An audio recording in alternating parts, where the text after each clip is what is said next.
Assalamualaikum Sobat Permata, kali ini kita bertemu lagi di acara Ngobrol Sehat bareng Permata. Kali ini kita akan membahas mual muntah pada ibu hamil.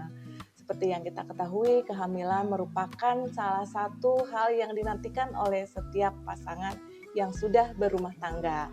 Tapi di saat kehamilan itu ada satu resiko yang biasanya dialami oleh ibu muda, yaitu biasanya mengalami mual muntah.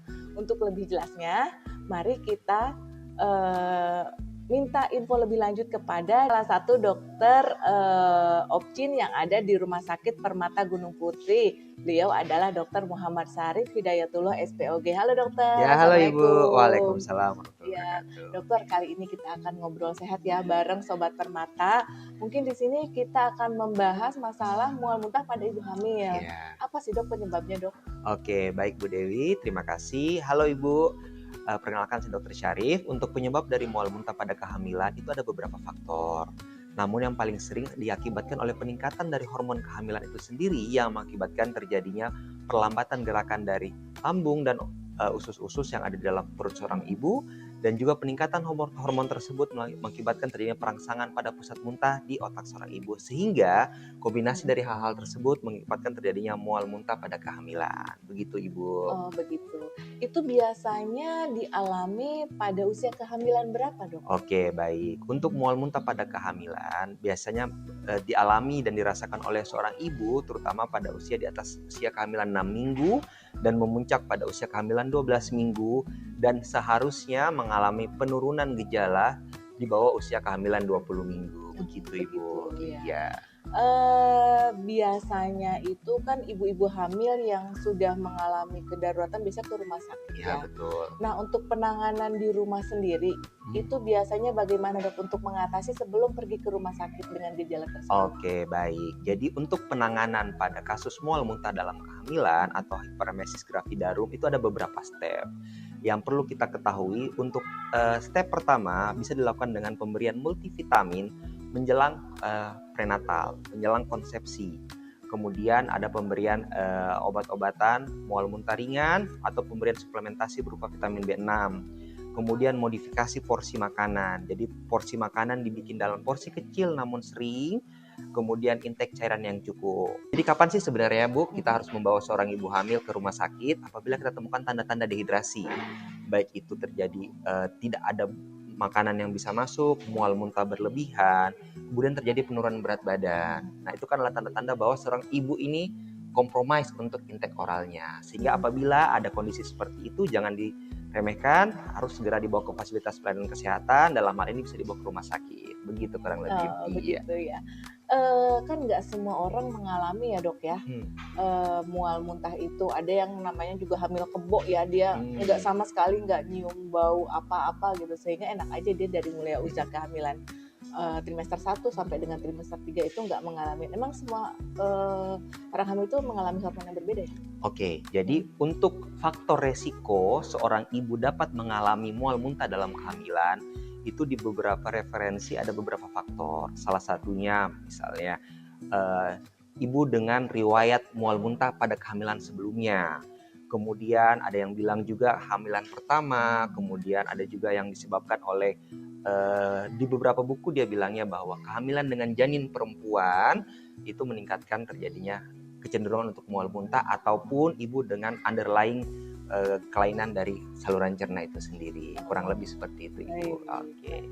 Yang merangsang itu kan kalau saya sendiri ya dok ya mengalami ngerangsang itu misalkan nyium bau-bau aroma makanan gitu kan. Kalau mual muntah ngelihat suaminya gimana ya dok?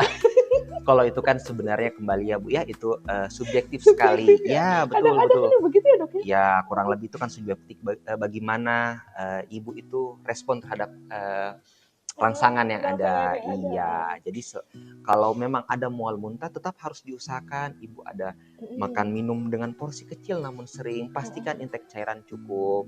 Jadi tetap ada, walaupun ada makanan yang keluar tetap ada intake yang bisa masuk. Iya, begitu. Kalau misalkan untuk relaksasi nih dok, biasanya kan untuk mengurangi mual itu kadang ada berpijat, itu boleh nggak sih dok? Ya, jadi kalau dari tadi step-step yang saya bilang, memang selain pemberian multivitamin, suplementasi, pemberian vitamin seperti B6, Bisa juga di beberapa referensi dibilang acupressure, ya, Iya. pemberian acupressure, pelaksanaan acupressure, ataupun kadang kita harus mencium sesuatu yang seperti aromaterapi atau ginger, itu bisa mengurangi mual muntah, mengurangi rasa ingin mual dan muntah, betul seperti itu. Sementara untuk step-step pemberian obat-obatan antiemetik atau anti muntah, kemudian pemberian melalui infusan ataupun bahkan melalui alat bantu selang untuk makanan itu kalau dilakukan di rumah sakit, kurang lebih seperti itu, Ibu. Berarti ibu-ibu hamil di rumah itu harus sedia aromaterapi ya, terutama mungkin yang ginger tadi ya, yang jahe ya? Ya, betul. Jahe ya, aromaterapi yang menyegarkan tapi kayak aroma-aroma mint gitu ya, Dok, untuk ya, mengurangi boleh, ya. Betul sekali. Pantesan berarti kalau ibu-ibu itu suka di sini kan suka ada tuh bangle kayak gitu berarti untuk mengurangi ya. Kearifan lokal, kurang lebih seperti itu, Ibu. Iya. Berarti ya. Mungkin ada yang akan disampaikan mungkin, Dok, pesan-pesan kepada Ibu. Oke. Terima kasih. Baik, halo semua sobat-sobat Rumah Sakit Permata Gunung Putri. Yang perlu kita ketahui bahwa mual muntah dalam kehamilan adalah kondisi yang wajar, bisa terjadi pada semua kehamilan. Namun tentunya kita harus lebih mawas diri kapan itu merupakan tanda-tanda bahaya. Karena mual muntah pada kehamilan yang tidak tertangani dengan baik akan memberikan dampak jangka panjang baik pada ibu itu sendiri maupun pada perkembangan janin. Jadi apabila ada kondisi yang sudah mual muntah yang mengakibatkan ibu ada lemas, kekurangan, tidak bisa makan, tidak bisa minum, segera mencari pertolongan ke pusat fasilitas pelayanan kesehatan.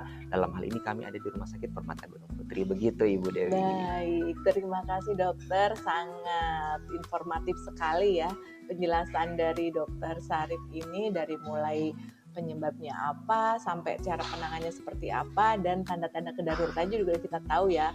Jadi untuk lebih jelasnya, untuk konsultasi ke Dokter Sarip ada di sini nih. Boleh dilihat untuk jadwalnya. Nanti boleh dilihat mungkin setelah ini juga ada informasi dan kontak center yang ada Rumah Sakit Permata Gunung Putri.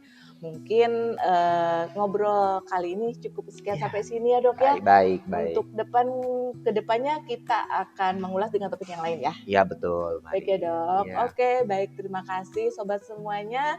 Sampai ketemu di topik berikutnya. Saya Dewi undur diri. Assalamualaikum warahmatullahi wabarakatuh. Waalaikumsalam.